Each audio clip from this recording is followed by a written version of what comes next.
ऐसा ना करो, 15-20 मिनट का रिकॉर्ड कर दो, उसके बाद बंद हो जाना। इसकी जिम्मेदारी हमारी थोड़ा रिकॉर्ड हो जाना। तो कोई अगर पार्ट बहुत बड़ा है तो उसको फिर हम लोग क्या करते हैं, उसको भी हम छोटे छोटे टुकड़ों में बांट लेते हैं। यानी कि एक भाग के अंदर काफ़ी सारे चैप्टर्स हो सकते हैं। ये president, parliament, council of ministry, प्रधानमंत्री, है ना, उसमें हम लोग देख लेते हैं सुप्रीम कोर्ट। तो ऐसे करके उसको हमने कई अध्यायों में बांट दिया। अब अध्यायों को भी हम बांटते हैं अनुच्छेद में। जो अध्याय है उन अध्यायों को भी और छोटे फॉर्म में जब लेके आएंगे तो अनुच्छेद हो जाएंगे, यानी कि आर्टिकल हो जाएंगे। अब अगर कोई आर्टिकल बहुत बड़ा है तो उस आर्टिकल को भी हम और छोटे टुकड़ों में बांटेंगे। अगर आर्टिकल मान लीजिए बहुत बड़ा, तो सपोज दैट एक आर्टिकल में आधा पेज चला जा रहा है, बहुत बड़ा होगा, तो उसको भी हम लोग और छोटे भागों में बांट देंगे और इसी को हम कहेंगे क्लॉजेस, यानी परंतु।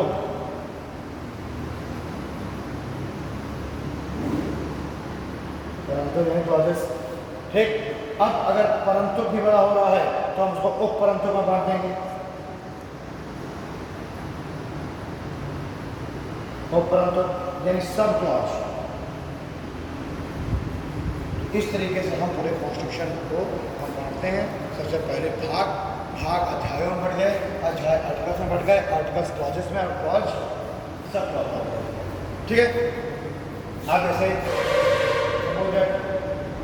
मैंने लिख दिया इसको अब क्या पढ़ा, ये क्या है? अगर मैंने ये लिखा इसको पढ़िए जरा, क्या बोलेंगे आपसे? आर्टिकल 39 क्लॉजेस सभी लोग पढ़ेंगे, कोई ये तो नहीं पढ़ेगा आर्टिकल 39A। ठीक, मैंने लिख दिया। अभी क्या पढ़ा जाएगा? आर्टिकल 39 है। दोनों में डिफरेंस क्या है भाई? ये जो आर्टिकल 39 है वो आर्टिकल 39 काफ़ी बड़ा है, और जब काफ़ी बड़ा है तो उसको हमने क्या कर दिया, उसको हमने 6 से 7 क्लॉजेस में बांट दिए, सब में अलग अलग बातें रख दी। जैसे आर्टिकल 39 क्लॉज जो ए है वो कहता है कि सभी सिटीजन को, चाहे वो पुरुष हो चाहे महिला हो, उसको अपने लिवलीहुड का अधिकार, यानी अपनी जीविका के उपार्जन का अधिकार है।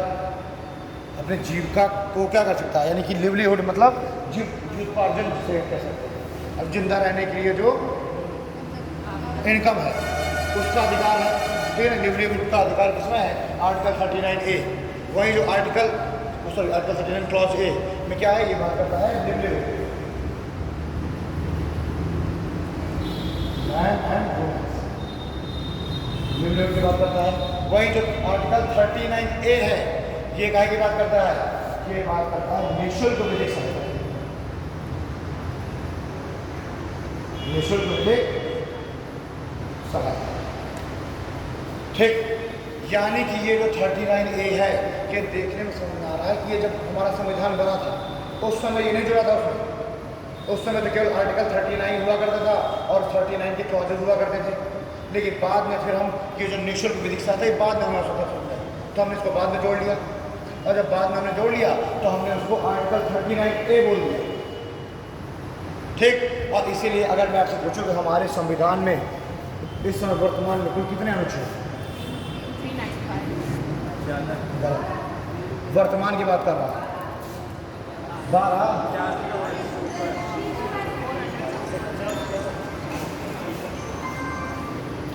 वर्तमान में संविधान में कितने अनुच्छेद? अच्छा, ओरिजिनल संविधान में कितने अनुच्छेद थे?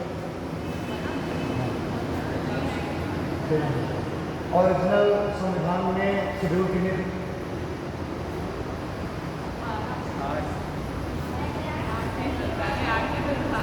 ओरिजिनल की बात कर रहे हैं ना।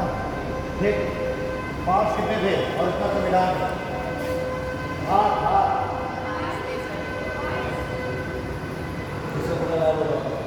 कितने थे? ठीक, ओरिजिनल में तो आपने देख लिया कि अनुच्छेद जो हमारा संविधान ओरिजिनल में जब बना था, यानी जब 1949 में जब बन के तैयार हुआ, जो 26 जनवरी 1950 को लागू हुआ, उसमें अगर हम आर्टिकल्स की बात करें अनुच्छेद, तो अनुच्छेद 395 थे। ठीक ना। अगर हम बात करें भाग की, 5 की, तो 5 कितने थे इसमें? 5 से 22, और अगर हम शेड्यूल की बात कर लें तो शेड्यूल कितने थी 8। ये था ओरिजिनल कॉन्स्टिट्यूशन जब हमारा संविधान बना था।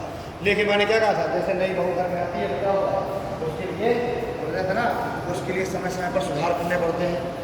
ये आप वही अपना पुराना रीति रिवाज थोड़ा चल के लेके चल पाएंगे। आपको कुछ क्या करना पड़ेगा, कुछ ना कुछ अमेंडमेंट करना पड़ेगा। जब भी नए लोग जुड़ेंगे, कुछ लोग हो सकता है कोई जो बुजुर्ग है वो निकल गया, तो अब वो जो बहुत ज़्यादा पुराने जो रीति रिवाज उनको आपने ख़त्म भी कर दिया है ना।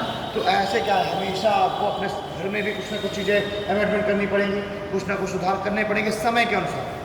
भाई समय बदल रहा है तो लोग भी बदल रहे हैं, तो समय के अनुसार आपको क्या करना पड़ेगा, आपको संशोधन करते रहना पड़ेगा।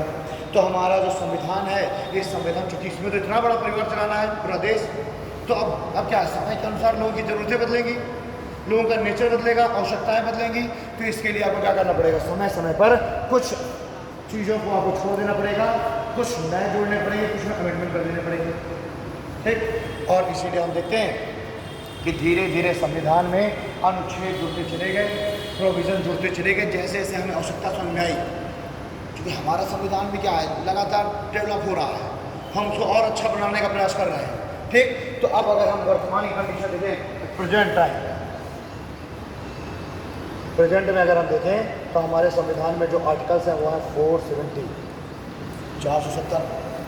ठीक, लगातार बढ़ रहे हैं, 395 से कितने हो गए, 470 हो गए, बढ़ कितने 75 आर्टिकल्स बढ़ चुके हैं। लेकिन अगर फिर भी मैं आपसे कहूँ कि अगर आपने मान लीजिए कभी संविधान आपने उठाया और अगर आप सबसे अंतिम आर्टिकल अगर आप देखेंगे उठा करके सबसे अंतिम आर्टिकल, तो वो आपको 395 ही मिलेगा, अंतिम आर्टिकल आपको 470 नहीं मिलेगा। क्यों? क्योंकि जो आर्टिकल जोड़े गए वो इस तरीके से जोड़े गए बीच बीच में। अगर आप टोटल एक एक करके काउंट करना चालू करें तो 470 निकलेंगे, लेकिन अगर आप अंतिम आर्टिकल उठा के देखें तो 395 होगा, यानी कि 395 जो आर्टिकल है वही है 470, यानी जो 75 आर्टिकल है बीच बीच में जोड़ दिए गए। जिस तरीके से 39A है उस तरीके से बीच बीच में जोड़ दिए गए। ठीक, शेड्यूल की अगर हम लोग बात कर रहे हैं, प्रेजेंट टाइम पे शेड्यूल कितनी है, 12। ये भी समय समय पर जोड़े गए, जैसे जैसे हमें आवश्यकता समझ में आई जोड़े गए। अब पहले जब संविधान बन रहा था उस समय महात्मा गांधी पक्षधर थे कि जो गांव है उन गांवों को भी सॉवरेनिटी दी जाए, यानी कि पंचायती राज के गठन के लिए पहले से महात्मा गांधी कह रहे थे। लेकिन B.R. अम्बेडकर से बिल्कुल अपोजिट थे। B.R. अम्बेडकर कहते कि नहीं, पंचायती राज नहीं होना चाहिए। बाद में फिर राजेंद्र प्रसाद बीच में आए, उन्होंने इस बात की मध्यस्थता कराई, उन्होंने कहा अभी शुरुआत में हम पंचायती राज नहीं रखते, लेकिन जैसे जैसे हमें आवश्यकता समझ में आएगी, जैसे जैसे लोग सक्षम हो जाएंगे। अरे उन्होंने कहा B.R. अम्बेडकर का तर्क था कि भाई गाँव के लोग इतने वो नहीं है ना, इतने समझदार नहीं है या शिक्षा के लेवल स्तर पर नहीं है कि वो अपना सही गलत खुद डिसीजन ले पाए, अपने लिए कानून खुद बना पाए, अपने लिए चीज़ें खुद कर पाए। तो इसीलिए जो भी डेवलपमेंट है वो ऊपर से नीचे के स्तर पर है। लेकिन महात्मा गांधी क्या कर रहे थे कि डेवलपमेंट नीचे से ऊपर के स्तर पर जाएगा, यानी पहले आप गाँवों को सोवरेन बना दीजिए, गाँवों को शक्तिशाली बना दीजिए, पंचायतों को, तो धीरे धीरे डिस्ट्रिक्ट मजबूत हो जाएगा, डिस्ट्रिक्ट मजबूत हो जाएंगे सब तो स्टेट मजबूत हो जाएगा, और सारे जब स्टेट मजबूत हो जाएंगे तो सेंटर मजबूत हो जाएगा। तो महात्मा गांधी पक्षधर से नीचे से ऊपर विकास की जाती है, और B.R. अम्बेडकर कह रहे थे कि ऊपर से नीचे आए, छट छट करके रिसर्च का डेवलपमेंट आए। तो फिर राजेंद्र प्रसाद ने बीच में मध्यस्थता की और कहा कि अभी वर्तमान में हम पंचायती राज नहीं करते, लेकिन जब हमें आवश्यकता आएगी तो हम पंचायतों का कर देंगे। ठीक, तो इसीलिए हम देखते हैं कि बाद में जाकर के पंचायतों का गठन हो रहा है, तुरंत नहीं हो रहा है, प्रेजेंट उसी समय नहीं हो रहा है, लेकिन बाद में जाकर के और जब पंचायतों का गठन हुआ तो उसके लिए एक नई शेड्यूल बना दी गई, शेड्यूल 11, शेड्यूल 12, पंचायती राज बन गए, नगर निकाय बन गया, नगर निगम। ठीक, तो शेड्यूल 11, शेड्यूल 12 बाद में आए, जब हमें आवश्यकता समझ में आई धीरे धीरे। ठीक, और वो 1993-94 में शेड्यूल 11, शेड्यूल 12 जुड़ गए। ऐसे करके धीरे धीरे विकास हुआ और ये 12 हो गया शेड्यूल। अब बात आई पार्ट्स, वर्तमान में पार्ट्स कितने हैं प्रेजेंट टाइम में, कितने, 25। ठीक है, अब 25 हैं, तो कौन कौन से पार्ट्स बाद में जोड़े गए हैं वो भी हम देख लें। देखो, जब हमारा संविधान बना था उस समय संविधान में कहीं भी बात नहीं थी मौलिक कर्तव्यों, फंडामेंटल ड्यूटी, कहीं बात कोई जिम्मेदारी थी फंडामेंटल ड्यूटी, केवल मौलिक अधिकार। लेकिन बाद में फिर ये डिसीजन लिया गया, ये आवश्यकता समझ में आई कि अगर लोगों को सरकार से बचाने के लिए मौलिक अधिकार उपलब्ध कराया जा रहा है, भाई सरकार से बचाने के लिए तो है ना, मैंने कल बताया था निषेधात्मक प्रवृत्ति के मौलिक अधिकार सरकार के ऊपर रोक लगाते हैं कि सरकार किसी के स्वतंत्रता का हनन नहीं कर सकता, सरकार किसी के जीवन का हनन नहीं कर सकती, है ना, सरकार किसी के धार्मिक गतिविधियों पर रोक नहीं लगा सकती। तो सरकार के लिए निषेधात्मक प्रवृत्ति के हैं मौलिक अधिकार। और अगर सरकार आपके मौलिक अधिकार पर रिस्ट्रिक्शन लगा रही है तो आप तुरंत कोर्ट चले जाएंगे, ठीक है ना। तो मौलिक अधिकार सरकार पर भी रोक लगा रहे हैं और किसी इंडिविजुअल व्यक्ति पर भी रोक लगा रहे हैं। कोई इंडिविजुअल व्यक्ति भी अपनी मौलिक अधिकार नहीं छीन सकता। तो अभी उस समय तक तो केवल फंडामेंटल ड्यूटीज थी, सॉरी फंडामेंटल राइट थे। उस समय तक क्या थे? फंडामेंटल राइट, केवल आपको अधिकार मिले थे। लेकिन अगर आपको अधिकार मिलेंगे तो आपको कुछ ड्यूटी भी तो होंगी आपके ऊपर, किसी से आप केवल ले नहीं जाते, कुछ अगर आपको मिल रहा तो आपको कुछ ना कुछ देना भी तो पड़ेगा। तो आपके लिए कुछ क्या कही गई? ड्यूटीज निर्धारित की गई, फंडामेंटल ड्यूटी की। अगर आप देश के नागरिक हैं तो आपको क्या करना पड़ेगा? कुछ आपके कर्तव्य भी होंगे और उन कर्तव्यों का आपका पालन करना है। तो जब हम बात करेंगे फंडामेंटल ड्यूटी में तो हम देखेंगे क्या क्या ड्यूटीज़। लेकिन फंडामेंटल जो ड्यूटीज़ हैं ये बाध्यकारी नहीं की गई हैं, ये लोगों से अपेक्षाएं की गई हैं।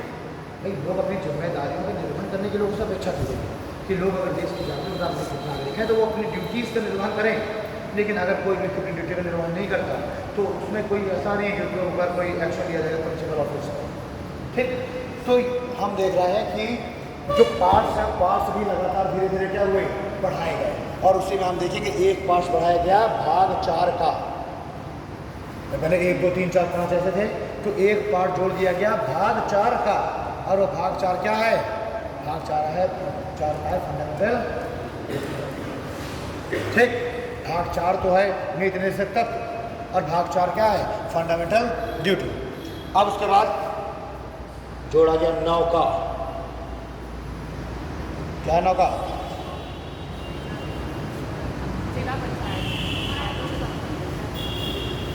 इनकी सबकी बातें बाद में करेंगे ना, तो यहाँ फिर समझ चला जाएगा कौन कौन से पहले मैं बताते हूँ कौन कौन जोड़े गए। 4 का, 9 का, 9 का और 14 का, ये 4 जोड़े गए, ठीक। 4 का, 9 का, 9 का और 14 का, ये 4 जोड़ दिए गए।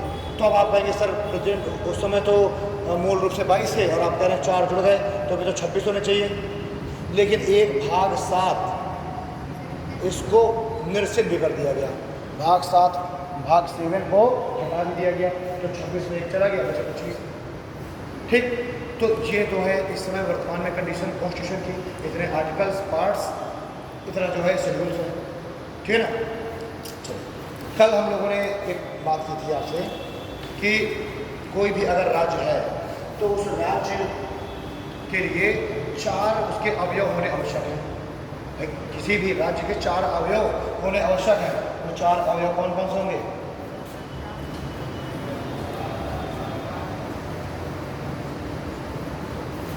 एक तो जनसंख्या, जनसंख्या होगी।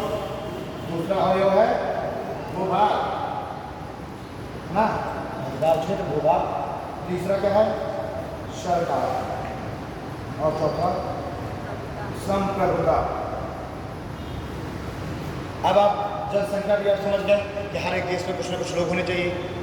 अब मैं अकेले जाके कह दूं कि ये जो है आज के बाद एक देश है तो माना जाएगा नहीं, जनसंख्या तो कोई वहाँ है ही नहीं, ठीक। अंटार्कटिका में चला जाऊँ, बिल्कुल जहाँ सुनसान सब अंटार्कटिका में वैसे कोई नहीं है, कभी एक देश है घोषित कर दो देश तो माना जाएगा नहीं। क्यों?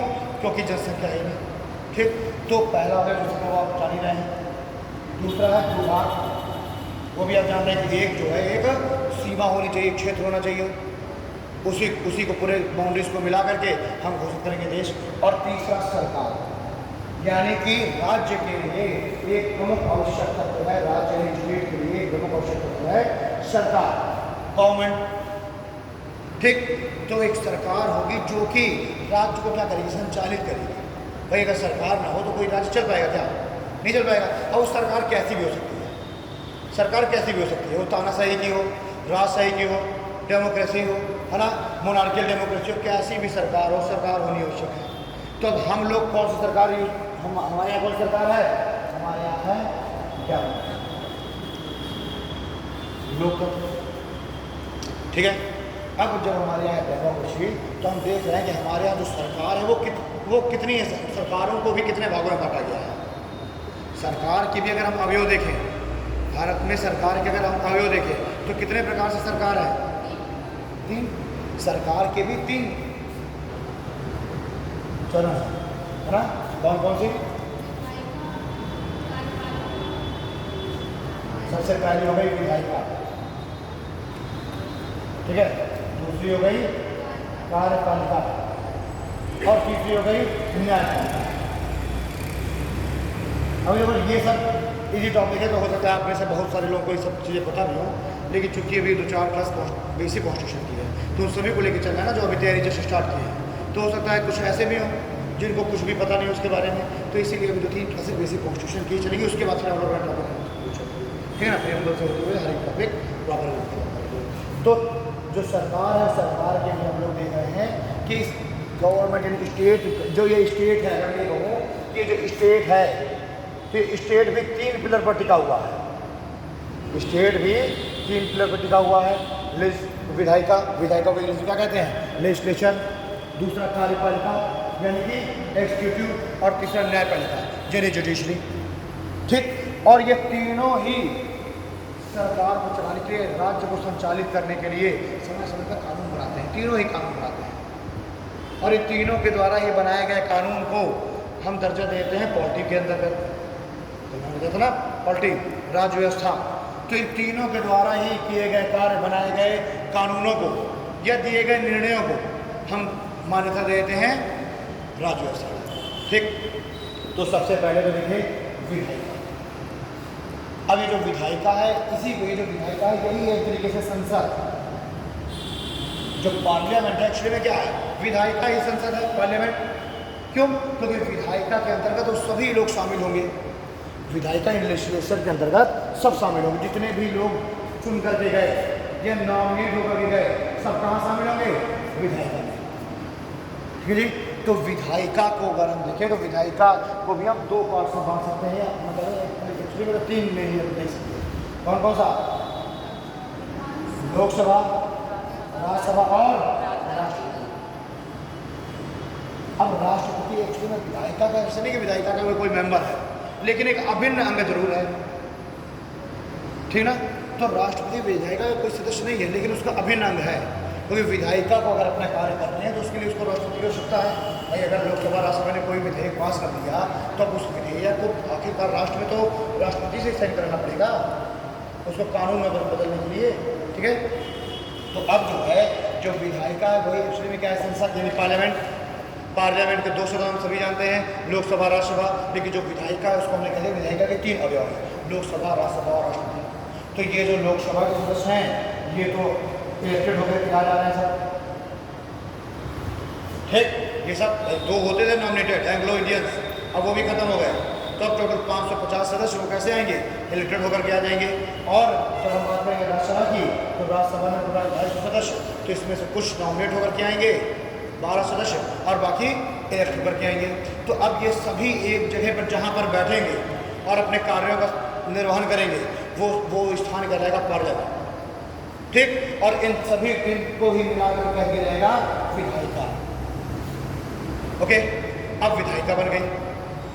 अब विधायिका में भाई विधायिका के चुनाव हुए ना, 550 सदस्य चुन करके आए लोकसभा में, 250 आ गए राज्यसभा में। अब लोकसभा में जिस पार्टी को सबसे ज़्यादा वोट मिले होंगे, यानी सबसे ज़्यादा सदस्य, लोकसभा में सबसे ज़्यादा सदस्य जिस पार्टी के होंगे उस पार्टी को इनवाइट किया जाएगा क्या करके अपनी सरकार बनाइए। ठीक, ऐसे जो होता है ना। तो टोटल 550 सदस्य मान लीजिए लोकसभा में 550 सदस्य चुन करके आ गए, तो इस 550 में से जिसके 50% + 1 सदस्य होंगे उसको इनवाइट किया जाएगा सरकार बनाने के लिए। तो मान लीजिए कोई एक पार्टी है, कोई एक्स पार्टी है जिसके 300 सदस्य चुन के आ गए विधायिका में, यानी लोकसभा में 300 सदस्य। अब इसको बुलाया जाएगा आके अपनी सरकार में। अब वो जो पार्टी है, पार्टी को देखो बोला गया यहाँ भारत में पार्टी का शासन चलता है, ना कि किसी व्यक्ति का। भारत में कहा जाता है पार्टी का, ना कि किसी व्यक्ति का। पार्टी जिसको चाहेगी उसको करेगी। वो तो कभी कभी वोट्स के लिए पहले से वो अपना कोई चेहरा डिफाइन कर देती है कि हम अगर जीत गए तो हम इसको अपना नेता बनाएंगे। ठीक। लेकिन जहाँ पर वो लीडर की छवि क्लियर नहीं होती वहाँ पर नहीं बताया जाता।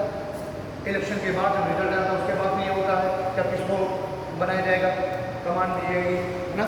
तो अब जो है जिस पार्टी की सबसे ज़्यादा वोट्स आए उसको बुलाया गया कि भाई आगे अपनी सरकार बनाइए। अब वो जो पार्टी है वो अब डिसाइड करेगी कि किस व्यक्ति को हमको अपना लीडर चुनना है, किसके नेतृत्व में सरकार बनानी है। तो उसने चुन लिया मान लीजिए इस पार्टी ने किसी ए व्यक्ति को। अब ये जो ए व्यक्ति है ये तो हो गया मुखिया, सरकार का मुखिया हो गया, ठीक। ये हो गया सरकार का मुखिया। लेकिन इसको भी अपने कार्यों को संचालित करने के सुचारू रूप से करने के लिए इसको भी चाहिए एक टीम। तो अब इसको जिम्मेदारी दीजिए कि भाई अब आप अपनी टीम बनाइए। भाई लीडर तुम ही हो, कैप्टन तुम ही हो, तो अपनी टीम भी तुम ही चूज करो। तो ये क्या करेगा, अपनी एक टीम चूज करेगा। अब वो जो टीम है वो चूज कर सकता है, वो लोकसभा से भी चूज कर सकता है और राज्यसभा से चूज कर सकता है। ये बिल्कुल ये मतलब नहीं है कि वो अपनी टीम की लोकसभा से चुनेगा, वो राज्यसभा से भी चुन सकता है और लोकसभा से भी चुन सकता है, ठीक है ना। उसने चुन लिया, चुनने के बाद उसने वो पूरी फाइल नामों की लिस्ट भेजी प्रेसिडेंट के पास। तो देखिए एक बार फिर हमें प्रेसिडेंट की यहाँ पर प्रासंगिक जो उपस्थिति है वो हमें समझ में आ रही है कि एक बार देखिए प्रेसिडेंट के पास यहाँ भेज देगा।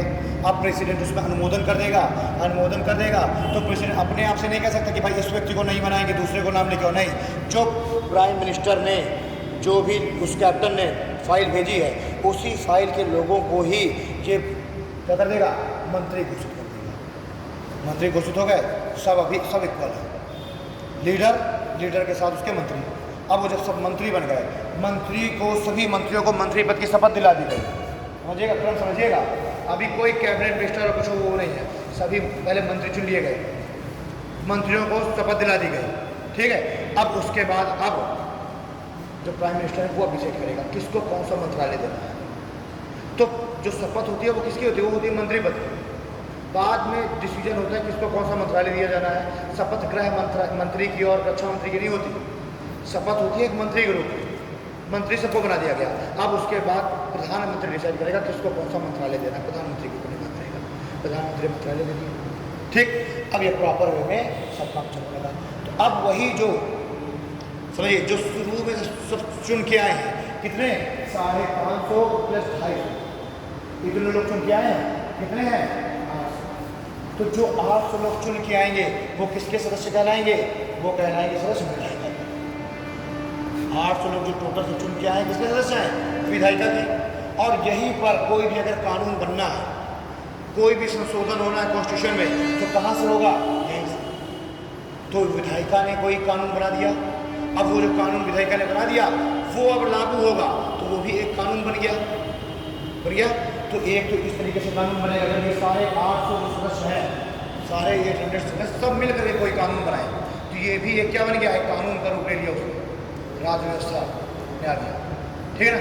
अब जब हम कॉन्स्टिट्यूशन पढ़ेंगे तो मान लीजिए हमने आर्टिकल 17 पढ़ा, अनटचेबिलिटी, आर्टिकल 17 में पढ़ी अनटचेबिलिटी, लेकिन क्या कहीं आर्टिकल 17 में ये दिया हुआ है कि अगर अनटचेबिलिटी है क्या, उसकी परिभाषा नहीं है, नहीं, सिर्फ क्या दिया हुआ है, अनटचेबिलिटी का विरोध, अनटचेबिलिटी को एवोल्यूशन ऑफ अनटचेबिलिटी ये लिखा हुआ है, ठीक। कहीं पर ये लिखा गया है क्या अनटचेबिलिटी, अस्पष्टता है, ये कहीं नहीं लिखा। अब ये डिसाइड कौन करेगा कि अनटचेबिलिटी क्या है, ऐसी समय पर सरकार डिसाइड करेगी क्या है अनटचेबिलिटी, क्या क्या आएगा अनटचेबिलिटी के अंतर्गत, और अगर अनटचेबिलिटी हो रही है तो उसके लिए क्या क्या प्रावधान है दंड देने के, किस तरीके से अनटचेबिलिटी को खत्म किया जा सकता है, ये सब कौन डिसाइड करेगा, ये सब बनाएगी समय पर सरकार। तो हमारे संविधान ने तो बोल दिया कि अनटचेबिलिटी का एवोल्यूशन करना है, लेकिन अब उसको किया कैसे जाना है ये सब डिसाइड करेगी सरकार। तो कैसे डिसाइड कर सकती है, या तो विधायिका उसके लिए कोई कानून बना दे, जैसे कि अस्पृश्यता विरोधक कानून आया 1955 में, 1955 में अस्पृश्यता विरोधक कानून आया, तो वो किसने बनाया, विधायिका ने बनाया, वो हमारे संविधान में तो नहीं था ना, मूल रूप से हमारे संविधान में तो नहीं लिखा, संविधान में केवल आर्टिकल 17 लिखा है और लिखा है कि अस्पृश्यता का अंत। लेकिन अब अस्पृश्यता का अंत कैसे करना है, वो अब कौन बनाएगा, या तो विधायिका कानून बनाए, या तो कार्यपालिका कानून बनाए, या तो जुडिशरी और डिसीजन देने का भी, और इन तीनों के द्वारा दिए गए निर्णय या किए गए कार्य स्वतः में कानून, ठीक। तो 1955 में क्या आया, एंटी एबॉलिशन एक्ट। और फिर हम देखेंगे 89 में आया schedule caste and schedule tribe, schedule caste SC/ST निरोधा कानून है ना, SC/ST निरोधा कानून आया था 1989 में, उसका एग्जैक्ट मुझे एक वर्ड में यूज करना था।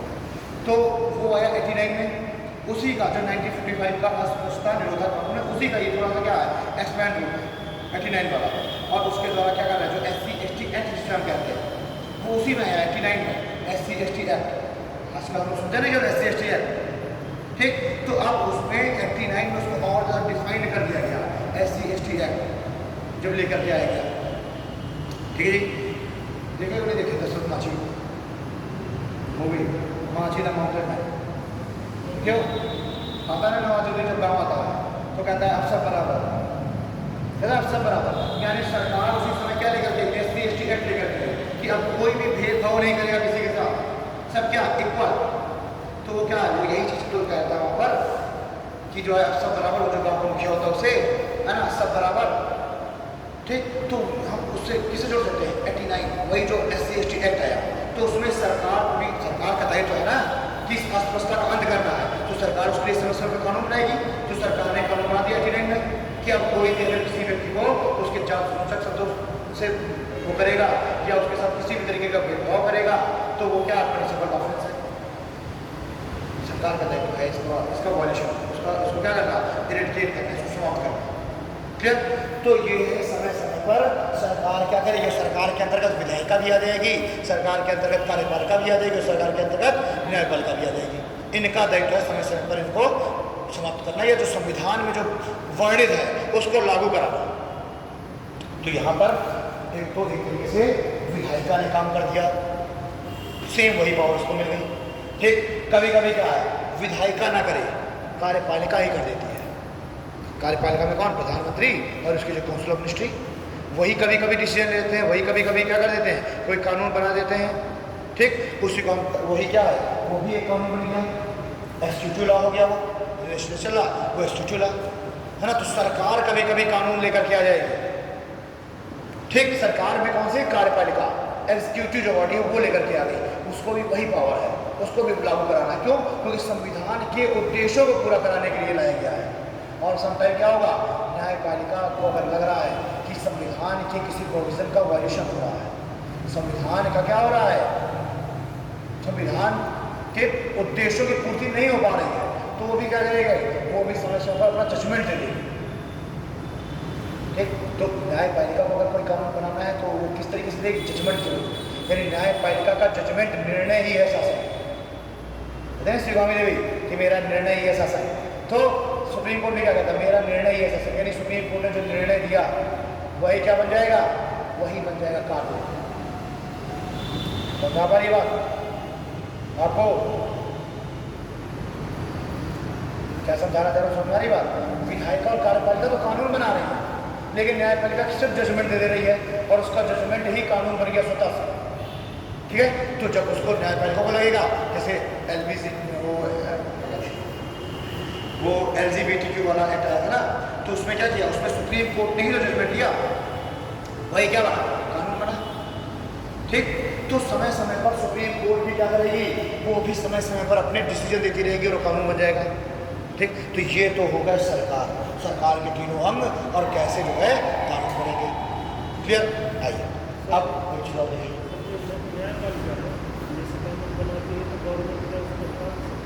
क्या चीज, सुप्रीम कोर्ट को ही तो माना गया है संरक्षक संविधान का। सरकार को अगर हटाना है तो उसको संविधान में संशोधन करना पड़ेगा। मान लीजिए संविधान में दिया हुआ है आर्टिकल 17, अब सुप्रीम कोर्ट ने कोई डिसीजन दिया कि भाई सरकार को कानून बनाना चाहिए या सरकार को ऐसा मतलब कुछ भी उसने बोल दिया कि अस्पृश्यता का अंत करने के लिए सरकार को उपाय करने चाहिए, तो सरकार को काम करना पड़ेगा। अगर सरकार को नहीं करना है तो अगर सरकार बहुमत में है तो क्या करे, आर्टिकल 17 को ही अमेंडमेंट कर दे। तो न्यायपालिका को कोई मतलब नहीं है, न्यायपालिका जुडिशरी सिर्फ देखेगी संविधान को, संविधान में क्या लिखा है, संविधान में जो लिखा है उसके ऊपर सुप्रीम कोर्ट को सबसे ज़्यादा पावर मिली है, ना विधायिका उसके सामने है ना कार्यपालिका उसके सामने है। सुप्रीम कोर्ट का काम क्या है, सुप्रीम कोर्ट का काम है संविधान को लागू कराना, कैसे भी लागू कराओ। और उसमें गवर्नमेंट कुछ नहीं कर सकती।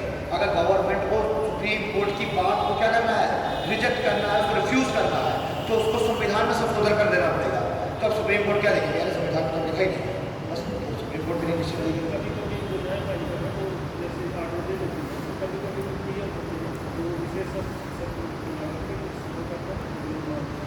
ऐसा नहीं है,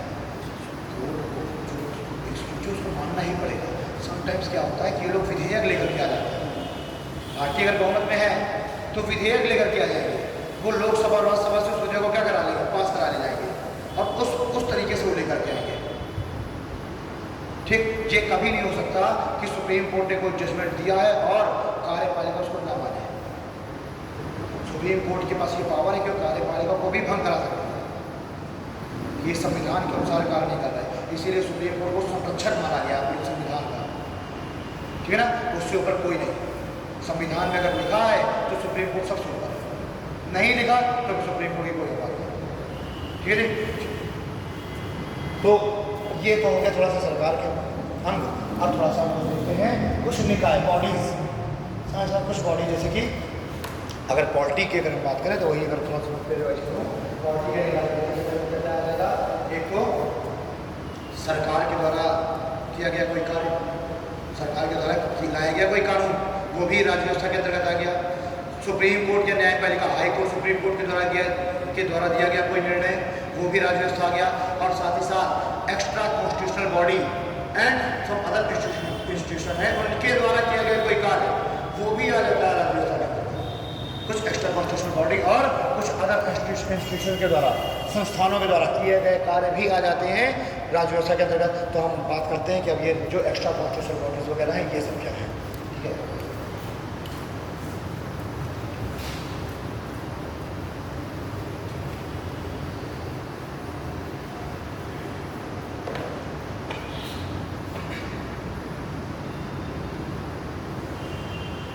निकाय बॉडीज।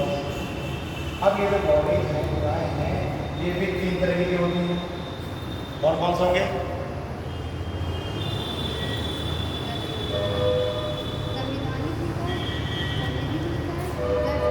पहले 3 बताओ, सांविधिक तो और उसके अंदर आएगा भी, एक के अंदर स्टार्टिंग में 3 कौन कौन से होंगे? एक तो होगा संवैधानिक निकाय, यानी कि कॉन्स्टिट्यूशनल बॉडी, कॉन्स्टिट्यूशनल बॉडी। दूसरा होगा असंवैधानिक निकाय, दूसरा होता है असंवैधानिक निकाय, यानी नॉन कॉन्स्टिट्यूशनल बॉडी। और तीसरा होता है गैर संवैधानिक निकाय।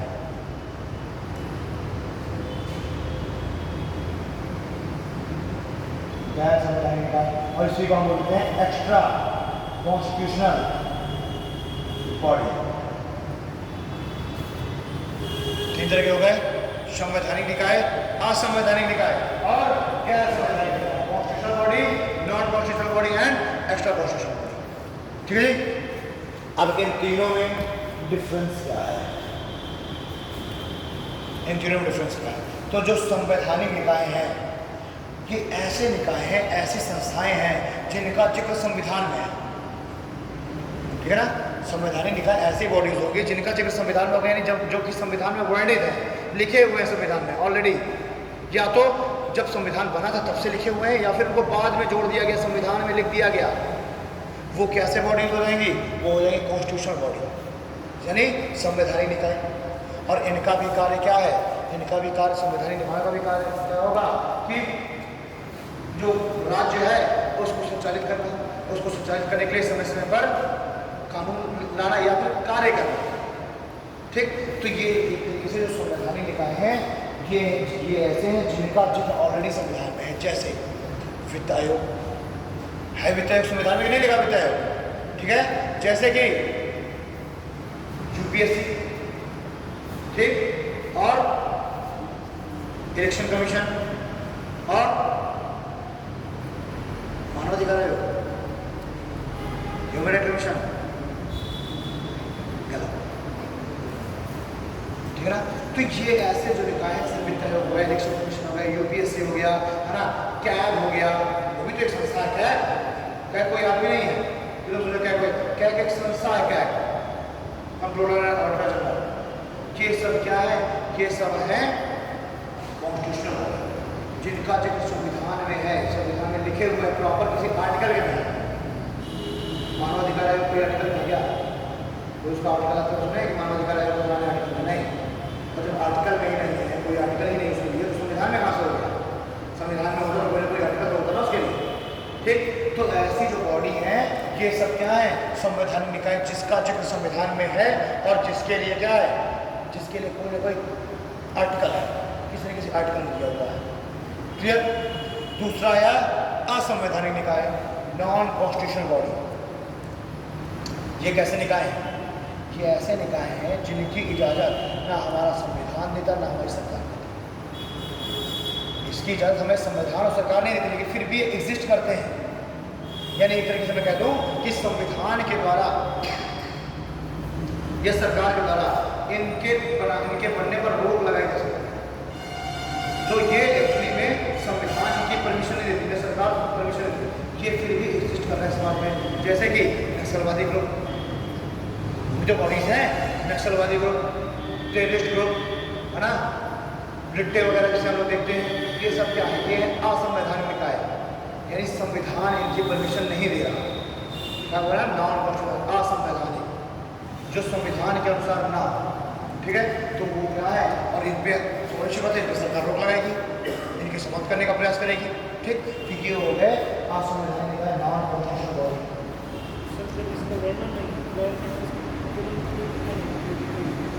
गवर्नमेंट तो कोशिश करती है ना।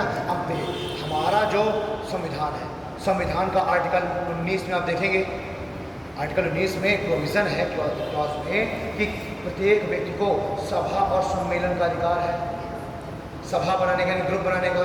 तो भैया अगर ग्रुप बना, मानिए लिट्टे बना, तो लिट्टे ने पहले दिन अपने उसमें थोड़ा भर दिया था कि हम जो है टेररिस्ट गतिविधियाँ फैलाएंगे, उसने सभा बनाया। अब कल के दिन कोई पार्टी है, मान लो कोई एक्स पार्टी, अब वो एक्स पार्टी भी क्या कर रहे हैं? वो भी हथियार उठा रहे। आज तो वो बनी है सभा, और सभा बनाना हर एक व्यक्ति का कॉन्स्टिट्यूशनल राइट है, तो पहले से कैसे सरकार उसको रोक लगा देगी? लेकिन जब वो संविधान के विपरीत जाके काम करने लगे, संविधान का उल्लंघन करने लग जाए, तो सरकार को समाप्त करने का प्रयास करेगी। तो कल को आप जो है बंदूकें उठा लें, आप नहीं, आप हमारी पार्टी, और वो सरकार विरोधी गतिविधियाँ करने लगे, तो सरकार उसको समाप्त करेगी, समाप्त करने का प्रयास करेगी। सीधी सी बात है ना। तो ये पहले दिन से थोड़ा वो अपने उसमें भर देंगे कि भाई हम जो है बस हथियार उठाएंगे। क्लियर? तो ये है असंवैधानिक निकाय। अब तीसरा है गैर संवैधानिक निकाय, एक्स्ट्रा कॉन्स्टिट्यूशनल बॉडी।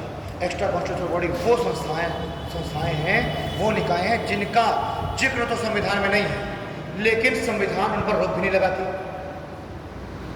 इनका जिक्र संविधान में नहीं है, लेकिन संविधान और सरकार इन पर रोक भी नहीं लगाती, इनको प्रोहिबिट भी नहीं करती। क्यों? क्योंकि ये जो गैर संवैधानिक निकाय है, जो एक्स्ट्रा कॉन्स्टिट्यूशनल निकाय हैं, ये संविधान के उद्देश्यों को ही पूरा करने का कार्य करते हैं। भाई देखो, एक तो कॉन्स्टिट्यूशनल बॉडी तो कंफर्म है कि संविधान के उद्देश्यों को पूरा करने के लिए बनाए गए, यूपीएससी वित्त आयोग वगैरह, चुनाव आयोग, है ना, ये सब। एक्स्ट्रा कॉन्स्टिट्यूशनल बॉडी क्या है? इनका जिक्र संविधान में तो नहीं था, संविधान में नहीं है, लेकिन फिर भी ये एग्जिस्ट कर रहे हैं। और ये एक तरह से क्या है? ये पूरकता प्रदान कर रहे हैं संविधान को।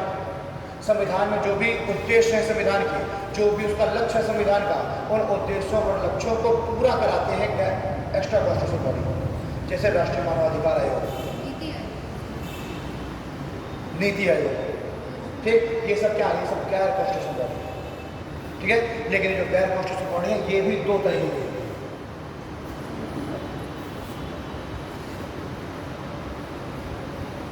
गैर कॉन्स्टिट्यूशनल बॉडी भी दो तरीके की होती है। एक तो होती है स्टैच्यूटरी बॉडी।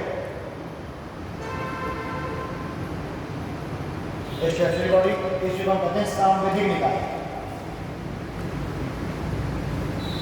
स्टैच्यूटरी बॉडी यानी सांविधिक निकाय। सांविधिक, संवैधानिक नहीं, सांविधिक, यानी विधि के द्वारा इसको पावर मिली है, कानून के द्वारा पावर दी गई है। यानी ऐसे नहीं कि फर्जी बन गई, कानून के द्वारा पावर दी गई। और कानून के द्वारा पावर कौन कौन दे सकता है, या तो विधायिका, या तो कार्यपालिका, या तो न्यायपालिका। ठीक है, तो ये संवैधानिक निकाय स्टैट्यूटरी बॉडी, ये भी क्या है, ये भी इसी का पार्ट्स है एक्स्ट्रा कॉन्स्टिट्यूशनल बॉडी का। ठीक है, और दूसरा होता है एग्जीक्यूटिव बॉडी, यानी कार्यकारी निकाय।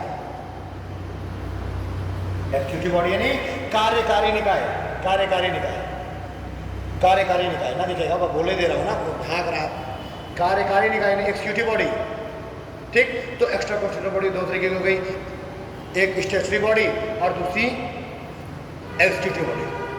अब कहिए सर इन दोनों में अंतर क्या है, सांविधिक और एग्जीक्यूटिव में, है ना, अंतर देख लेते हैं। तो भैया स्टैट्यूटरी बॉडी वो बॉडी है, वो निकाय हैं जिनका निर्माण विधायिका ने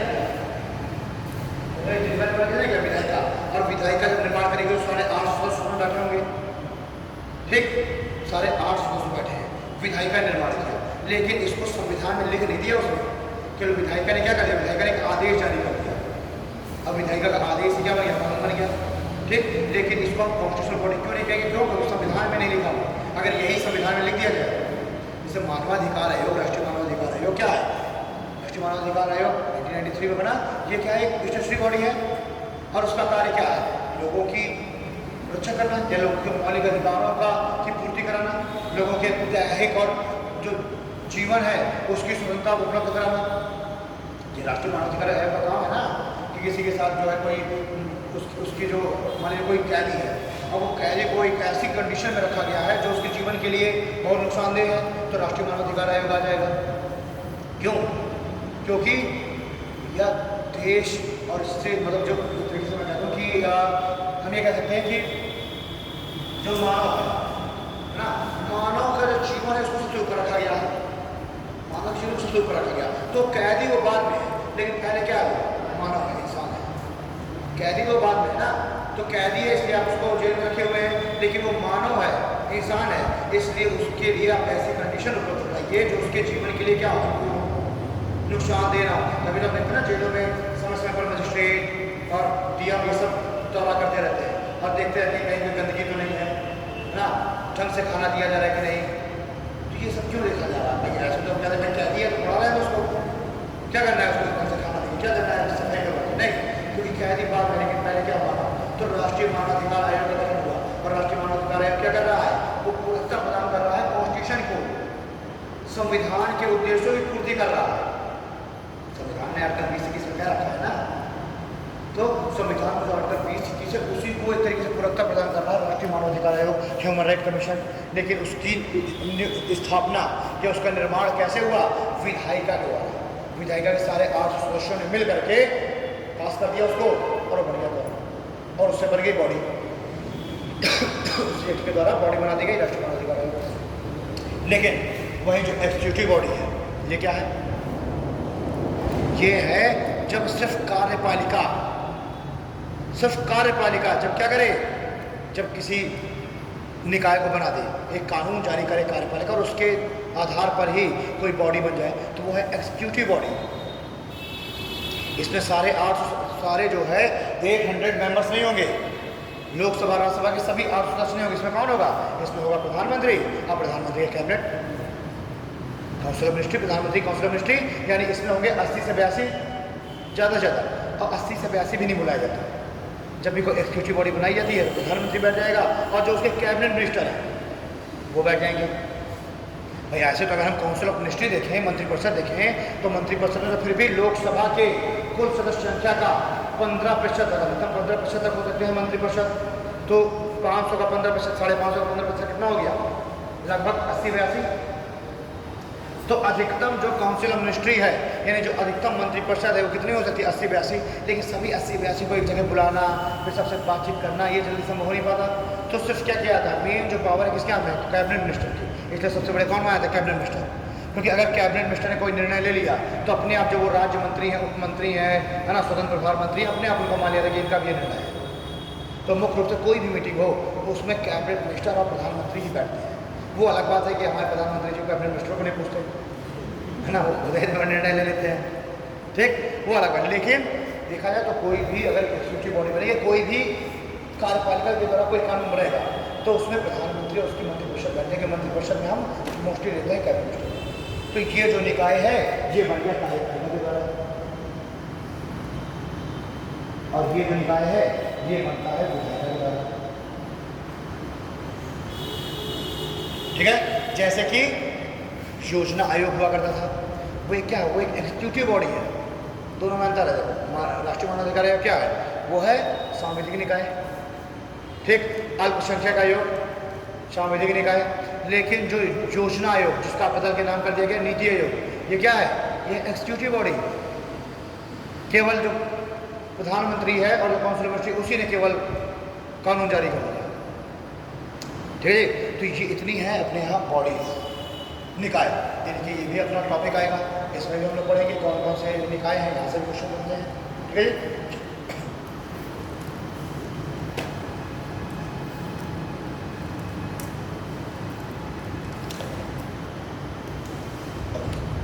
एक ये हो गया, और बने थे, ठीक।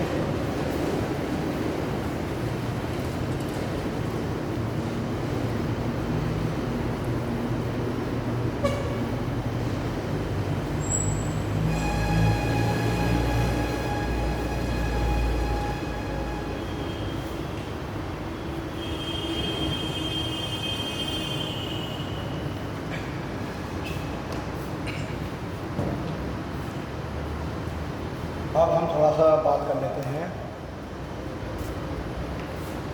संघात्मक और एकात्मक ढांचे को, है ना, क्या है संघात्मक ढांचा और क्या है एकात्मक ढांचा, ठीक। तो उसके लिए पहले तीन बेसिक चीजें, जैसे मान लीजिए अगर अमेरिका की बात करें, अमेरिका एक परफेक्ट एग्जाम्पल है हमारे पास, और एक परफेक्ट एग्जाम्पल हम। अब इसमें बताइए, अमेरिका में बताओ कि स्टेट का हेड, यानी राज्य का अध्यक्ष, राष्ट्राध्यक्ष से बोलेंगे, और सरकार का अध्यक्ष, यानी कि गवर्नमेंट का head of government and head of state, ये अलग अलग होते हैं कि एक ही होता है, इसलिए उसको अध्यक्ष राष्ट्रपति क्योंकि अमेरिका में state of head of state, America में हेड ऑफ स्टेट और हेड ऑफ गवर्नमेंट, ये दोनों एक ही है, प्रेसिडेंट ही है, राज्य का भी अध्यक्ष और सरकार का भी अध्यक्ष है, दोनों वही है। लेकिन हमारे यहाँ अंतर है, हमारे यहाँ हेड ऑफ स्टेट कौन होता है, हम लोग यहाँ मुख्यमंत्री,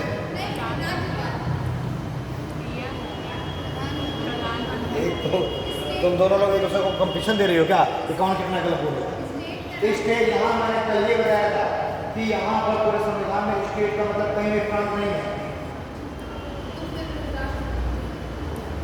स्टेट सुना तो उसे कल मैंने इसलिए बता दिया कि यहाँ पर पूरे संविधान में कहीं भी स्टेट या राज्य का मतलब कहीं पर भी प्रदेश नहीं है, ठीक है ना। तो हेड ऑफ स्टेट हमारे यहाँ कौन कहलाएगा, हेड ऑफ स्टेट हमारे यहाँ कहलाएगा राष्ट्रपति, ठीक। इसी को बोलते हैं हम डिज्योर, DEJURE, डिज्योर, ठीक है। ये क्या है, एक तरीके से ये हेड ऑफ स्टेट तो है, राज्य का तो हेड है, लेकिन ये क्या है, इसी को हम कहते हैं नाम मात्र की कार्यपालिका,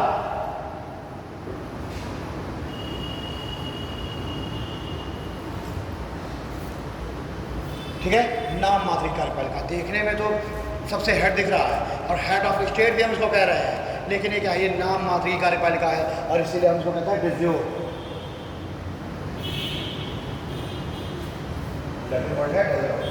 तो इसको अगर पूछा जाए डिफैक्टो क्या है, डिज्योर क्या है, आपको पता ही नहीं, आइडिया नहीं है, उसका ऑप्शन दिया हुआ मुख्यमंत्री, राज्यपाल, प्रधानमंत्री, राष्ट्रपति, डिज्योर में आपको आइडिया नहीं क्या डिज्योर होता है, समझ आ रहा है। तो डिज्योर का मतलब क्या होगा, डिज्योर का मतलब होता है नामाधिकार, लैटिन वर्ड है, डिज्योर का मतलब क्या है, नामाधिकार, और अपने नामाधिकार का कौन है, देखने में तो लग रहा सबसे हेड है, लेकिन क्या है, नामाधिकार, ठीक है। लेकिन स्टेट हेड ऑफ स्टेट कह रहा है, क्योंकि हेड ऑफ स्टेट इसलिए कह रहा है कि कोई भी अंतर्राष्ट्रीय संबंध हो, युद्ध विराम हो, कोई संधि हो, समझौता हो, इन सब में साइन कौन करेगा, यानी सारे जो कार्य हैं वो राष्ट्रपति के द्वारा ही कराए जाएंगे। उसको यानी कि खुश रखने का काम किया जाएगा। उसको भी लगता है कि मैं बहुत बड़ा हूँ, पावर नहीं उसके हाथ में कुछ, लेकिन जब मान लीजिए उसके पास अब फाइल लेके पहुँचे, सर आपकी को साइन करना है, कभी आगे बात करेंगे तो उसको क्या लगेगा, पाया सबसे बड़ा, लेकिन एक्चुअली सबसे बड़ा नहीं हो, लेकिन फिर भी क्या है, सम्मान है उसका, है ना। तो वो हेड ऑफ स्टेट है, सारे जो भी कार्य है उसी के साइन से होंगे। देश का सर्वोच्च पद यही माना जाएगा। क्लियर। दूसरा आता है आपका हेड ऑफ गवर्नमेंट। तो भारत में हेड ऑफ गवर्नमेंट कौन है? प्राइम मिनिस्टर, प्रधानमंत्री, और ये है वास्तविक कार्यपालिका।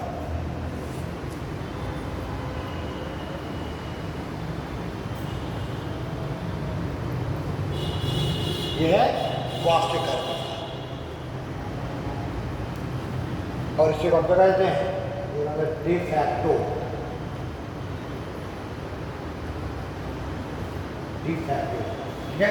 तो डी फ्योर हो गया राष्ट्रपति नामाधिकार, और डी फैक्टो हो गया प्रधानमंत्री, वास्तविक कार्यपालिका, ठीक है।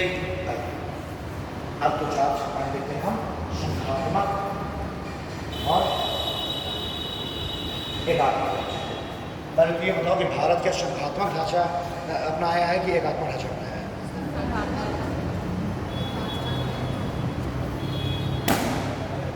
एक लोग बोलो संख्यात्मक, एक लोग बोलो एकात्मक, तो फिर कहूँगा नहीं।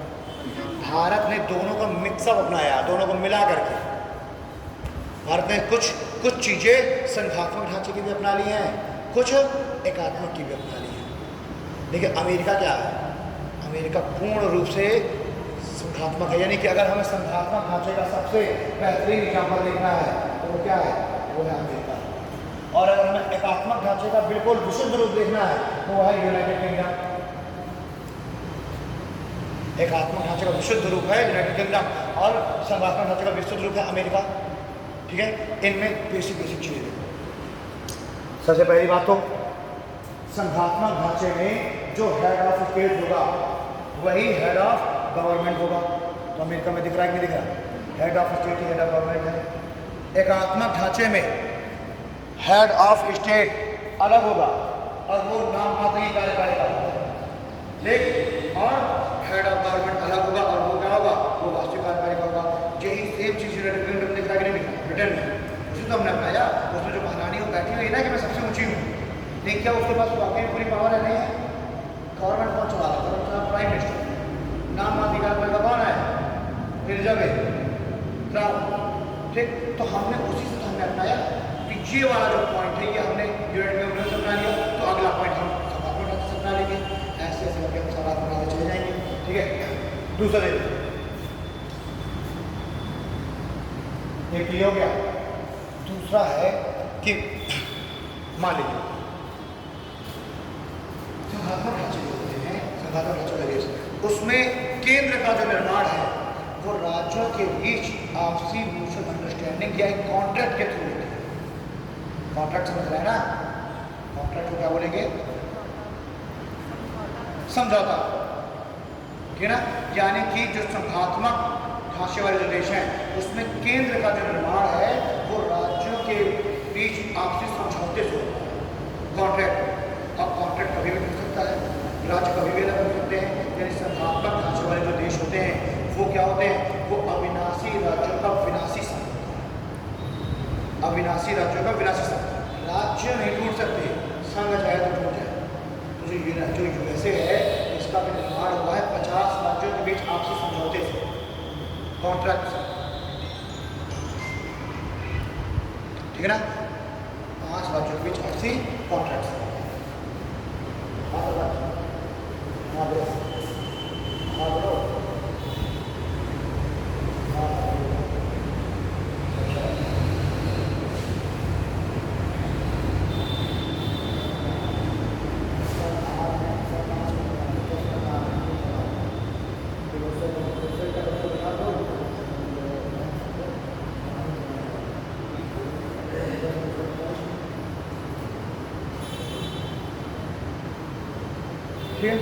तो संभावना ढांचे में क्या है कि जो केंद्र है उसका निर्माण कैसे होता है? राज्यों के बीच एक कॉन्ट्रैक्ट से। जबकि वही जो एकात्मक ढांचा है उसमें क्या होता है? उसमें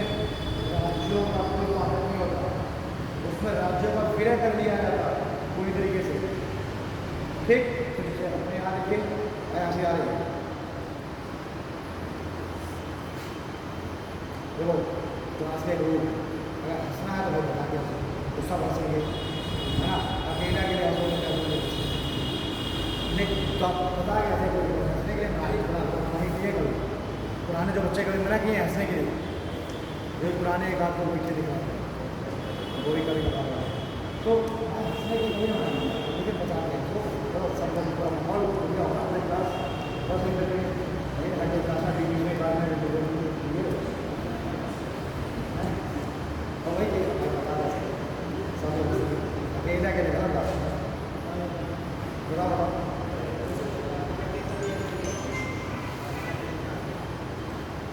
हेलो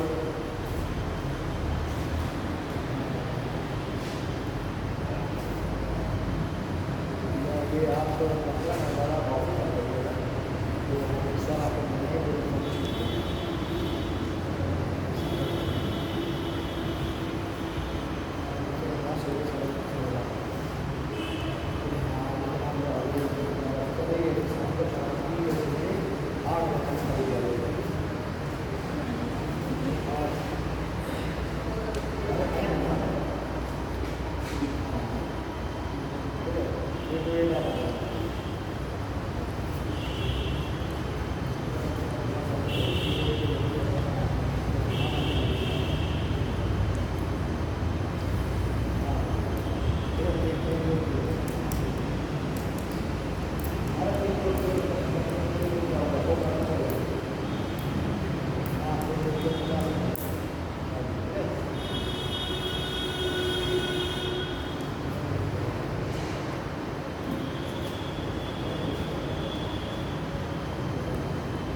तो यानी जो एकात्मक ढांचे होते हैं क्या कर सकते हैं कि यहाँ के नजरों में ये होते हैं अविनाशी लक्ष्यों का अविनाशी यानी राज्य टूट सकते हैं, राज्यों का नाम बदल सकता है, राज्य को एक राज्य को दो भाग में बांट सकते हैं, लेकिन ये लोग कुछ नहीं होगा। तो अगर हमारे यहाँ देखिए तो देख रहे हैं कि राज्यों का मोदी निकालिए, बिहार में झारखंड निकालिए, नाम बदल लेते हैं लेकिन केंद्र कुछ होता है ना,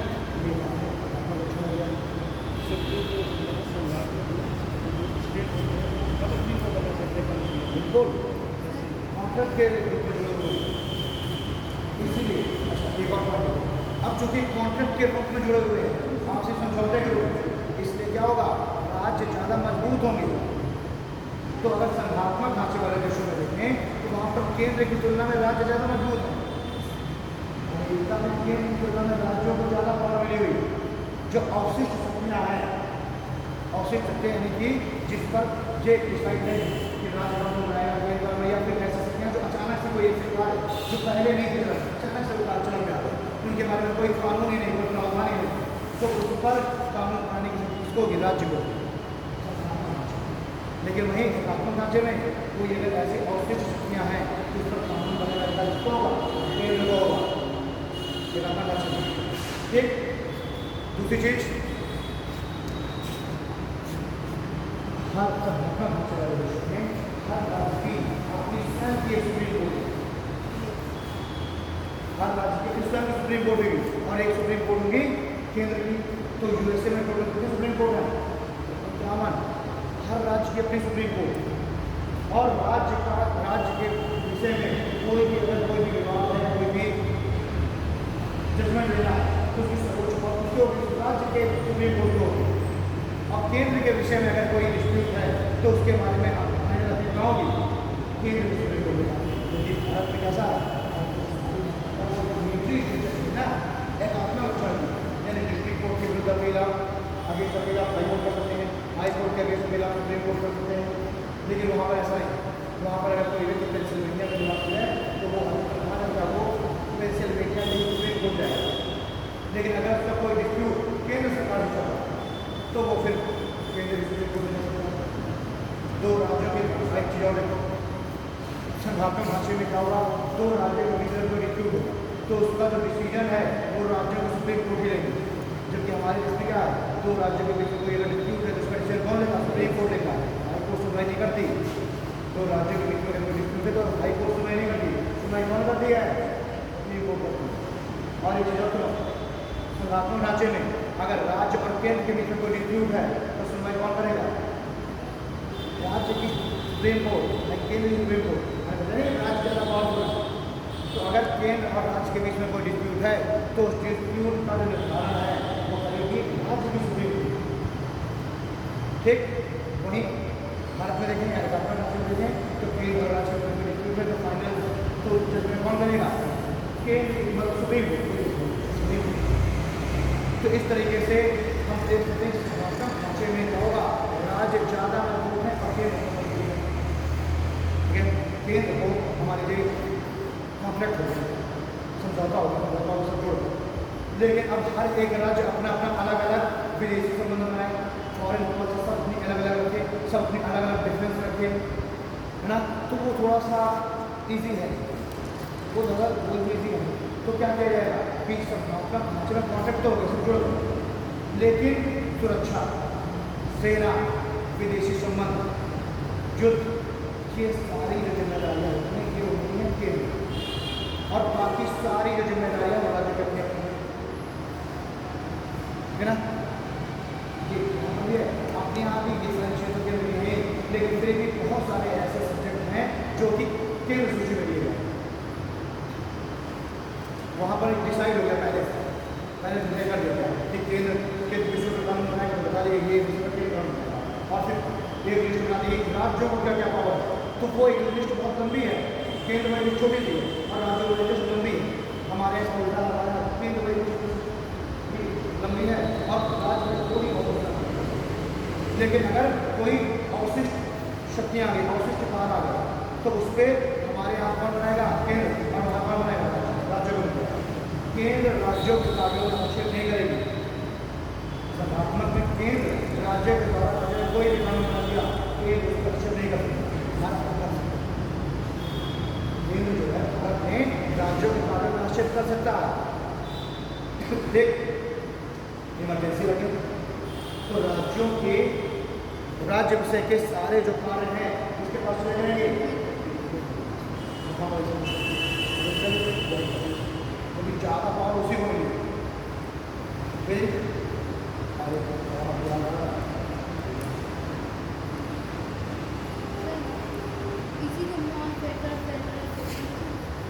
फेडरल में सोचा संघात्मक, ठीक है ना। तो यूनियन होता है राज्यों का संघ, भारत को बोलते हैं union of India, union state, union state राज्यों का संघ। फिर राज्यों को मिला लिया गया, यूनियन कर लिया गया है, ठीक है ना। उसको ऐसे ही रिकॉर्ड करता है, उसको क्या करेंगे? संघ बना लिया, मिला लिया गया अपने अंदर, अब वो बाहर नहीं निकलता। यही है, अभी मैं जब बताऊँगा और लिखवाने के क्रम में 2-4 चीज़ और याद आता है, ज़्यादा दिमाग काम करता रहता है, जैसे काम कोई और भी आना है तो जब मैं लिखवाऊँगा तो हमारा संविधान है ना, और अन्य जो दूसरे संशोधन का एग्रीमेंट्स है, हमने केंद्र से क्या अलग किया है, ये सारी चीज़ें लिखेंगे, संविधान के बारे में लिखेंगे। तो सब्जेक्ट कल आई थिंक जो क्लास है वो उसका है, ठीक है। चलिए मिलते हैं अगली क्लास में, थैंक यू।